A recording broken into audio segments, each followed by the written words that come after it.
Hello friends. तो आज हम एनडीए मैथ शॉर्ट नोट्स से शॉर्ट ट्रिक्स में डिस्कस करेंगे ज्योमेट्री 2D पूरा कंप्लीट डिस्कशन। हमने दूध में से मक्खन निकाल लिया है इस शॉर्ट नोट्स को तैयार करते हुए, और जो नहीं निकल पाया है उसको हम 3D में रिकवर करेंगे। तो सबसे पहले हमने 3 पार्ट इसके कर दिए हैं, coordinate system and straight line एक अलग पार्ट है इधर, उसके बाद सर्किल का अलग है, फिर कोनिक सेक्शन। हम तीनों आज ही डिस्कशन करेंगे बहुत तो कोऑर्डिनेट है क्या? एक्स वाई प्लेन को ही कोऑर्डिनेट सिस्टम कहते हैं।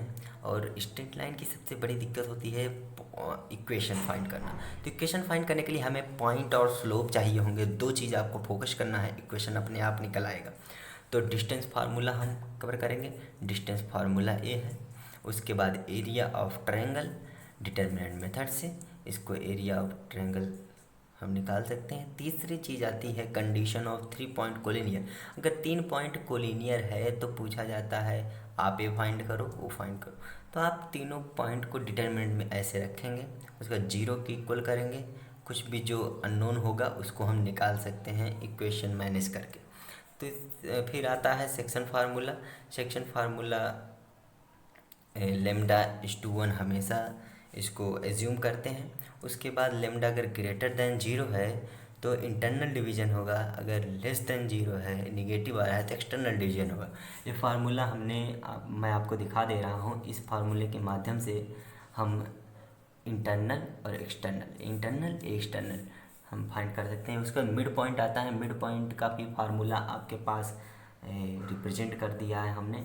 फिर slope of line, slope of line को एम से डिनोट करते हैं। पॉजिटिव एक्स एक्सिस से जो इंक्लाइंड रहता है लाइन उसी को उसी का टैन थीटा जो होता है हमारा स्लोप होता है, जो जीरो से पाई बिलोंग करता है। क्लोज लगा है तो इसका मतलब पाई और जीरो भी इंक्लूड है। लाइन पैरेलल एक्स एक्सिस है तो जीरो इसका स्लोप होगा, ये देखिए, क्योंकि टैन थीटा फिर जीरो हो जाएगा। उसके बाद पैरेलल टू वाई एक्सिस है तो पाई बाई टू इनफाइनाइट होता है, स्लोप इनफाइनाइट हो जाएगा। और हमारे स्लोप का फार्मूला ए है y2 minus y1 x2 minus x1 है, x1 प्लीज़ x1 इसको देखिएगा, ये गलती से हो गया है, sorry. Lines are parallel slope is same, अगर लाइन्स पैरेलल है स्लोप सेम है। फिर लाइन्स आर परपेंडिकुलर की कंडीशन है m1 into m2 equal -1। For graph के लिए हम कोऑर्डिनेट फाइंड करेंगे, एक्स वाई फाइंड करेंगे। अगर एक्स वाई मिल गया तो ग्राफ आ जाएगा। Cutting point on X Y plane जो होता है वो हमारा इंटरसेप्ट कहलाता है। इक्वेशन ऑफ लाइन कितने पार्ट में होते हैं ये आप देख लीजिए। Y equal M X plus C, ये स्लोप फॉर्म है, स्लोप पॉइंट फॉर्म है। इसके बाद एक पॉइंट फॉर्म है, स्लोप पॉइंट इंटरसेप्ट फॉर्म है। उसके बाद अगर ये आपको स्लोप भी नहीं दिया रहे तो आप यहाँ से निकाल सकते हैं। फिर इंटरसेप्ट फॉर्म, फिर पैरामेट्रिक फॉर्म। पैरामेट्रिक फॉर्म अलग से होता है, नॉर्मल फॉर्म जिसे बोलते हैं, आप इधर से देख सकते हैं नॉर्मल फॉर्म में। उसके बाद हम सर्किल पे आ रहे हैं अब धीरे धीरे। सर्किल की इक्वेशन के लिए हम रेडियस और सेंटर फाइंड करेंगे। दो चीज़ पर फोकस करना है, ये दोनों फाइंड कर लेंगे तो आप यहाँ से इक्वेशन इसका फाइंड कर सकते हैं। जनरल इक्वेशन जो इस प्रकार से है, सेंटर इसका -g माइनस एफ होगा और रेडियस इसका g² प्लस f² माइनस सी का होल रूट होगा। ये इसका फाइंड करने का तरीका है। कंडीशन ऑफ टेंजेंसी, अगर ये टेंजेंट ड्रा किया जा रहा है तो दोनों इक्वल होंगे, P A equal P B होगा और एंगल भी इक्वल होंगे। आप कॉन्ग्रुएंसी में पढ़े हो, सिमिलैरिटी में पढ़े हो। कॉन्सेप्ट ऑफ एस टी और S1 बहुत मायने रखता है इसमें, इसको हम आपको बता देते हैं। एस जो है एक्स इसी का इक्वेशन है सर्किल का। उसके बाद इन एस इसको रिप्लेस कर देते हैं इस तरह से, तो ए टी कहलाता है हमारा। उसके बाद S1 में कोई भी पॉइंट जो रहता है उसी की वैल्यू पुटअप कर लेते हैं। S1 एक नंबर आता है, कांस्टेंट आता है, एक कोई इक्वेशन नहीं आता है। S1 एक नंबर है, ए हो गया, फिर S1। ये तीनों कॉन्सेप्ट अभी आगे यूज होंगे हमारे। अगर ये देखिए ए बी की जो एक्स इंटरसेप्ट वे है इसको हम इस तरह फाइंड करते हैं 2√g² माइनस सी, और सी डी को हम फाइंड करेंगे 2f² माइनस सी। वाई इंटरसेप्ट है तो वाई को एफ से और एक्स को जी से हम रिलेट करेंगे। तो डायमीटर फॉर्म भी इक्वेशन आपको मैं दिखा देता हूँ। इस तरीके से है, डायमीटर फॉर्म का दिया है दो पॉइंट, तो आप इस तरह से इक्वेशन इसको फाइंड कर सकते हैं। उसके बाद अगर दो सर्किल में एंगल पूछा जा रहा है तो आप एंगल भी यहाँ से निकाल सकते हैं। कॉस थीटा से r1² plus r2² minus C1 C2, उसके बाद upon 2r1 r2। Parametric form भी देखिए है आपके सामने, पैरामेट्रिक फॉर्म भी दिया है। फिर theta equal 0 to pi, A open है इसका मतलब ए नहीं है, 2 पाई इसकी पहले वाले सब है। अब ए इधर से स्ट्रेट लाइन में जो छूटा था एंगल बिटवीन टू लाइंस, इसका फार्मूला होता है, स्लोप दोनों का पता है आपको, तो tan थीटा से आप निकाल सकते हो। परपेंडिकुलर डिस्टेंस शॉर्टेज डिस्टेंस भी इसे कहते हैं, इसको आप इस फार्मूले से निकाल सकते हो। फिर डिस्टेंस बिटवीन पैरेलल लाइन को इस फार्मूले से। उसके बाद कंकरेंट लाइन क्या होता है, जब एक ही पॉइंट से कई लाइन निकलती हैं लाइन्स, उसे कंकरेंट कहते हैं। कंकरेंट की लाइन कंडीशन होती है, जैसे तीन लाइन कंकरेंट हैं तो उसकी कंडीशन ए होगी इक्वल 0। अब हम कोनिक सेक्शन को बहुत ही अच्छे तरीके से पढ़ेंगे। कोनिक सेक्शन को डिस्कशन करने के पहले, कोनिक सेक्शन होता क्या, कोनिक सेक्शन एक लोकस है। और लोकस क्या होता है, लोकस एक मूविंग पॉइंट होती है। लोकस मूविंग पॉइंट होता है, आपको दिखाऊँ, एक देखिए फिक्स लाइन है, एक फिक्स पॉइंट है, एक मूविंग पॉइंट है, ये मूव कर रही है, ठीक है। और इसका पी एस और पी जेड का जो रेशियो है एक कांस्टेंट नंबर आता है।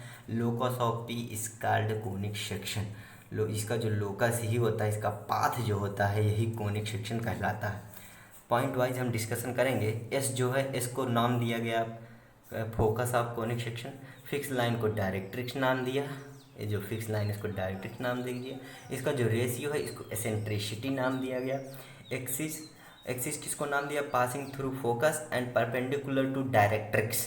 जो फोकस से पास हो रहा है और डायरेक्ट्रिक्स के परपेंडिकुलर है उसे हम एक्सिस का नाम दिए हैं। देखिए ये वाला है line. Intersection of conic section and axis is called vertex. देखिए एक कोनिक सेक्शन है और एक्सिस का देखिए इंटरसेक्शन है, वर्टेक्स कहलाता है। Chord passing through focus is called focal chord. जो फोकस से जो कॉर्ड पास होगा उसे हम फोकल कॉर्ड कहेंगे। Latus rectum focal chord perpendicular to axis, जो परपेंडिकुलर टू एक्सिस है उसे लेटस रेक्टम कहेंगे, ऐसा फोकल कॉर्ड। फिर इसका फर्स्ट टाइप आता है पैराबोला। पैराबोला इसका फर्स्ट टाइप है। इसके भी 4 टाइप हैं, एक इधर की तरफ है, फिर इधर की तरफ, फिर इधर। जो इसमें कवर हो पा रहा है मैंने शॉर्ट में इसको कवर किया है। तो इसका वर्टेक्स 0 0 होता है, फोकस ए 0 है, डायरेक्ट्रिक्स एक्स इक्वल -a। फिर इसी तरीके से हमने ए लेटस रेक्टम की डिस्टेंस है और ये दोनों साइड की ए है पॉइंट है। ये अलग अलग चारों में अलग अलग है, ये आप देखिए।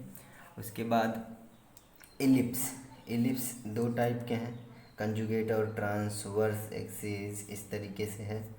और इसका सेंटर 0 0, इसका ए 0।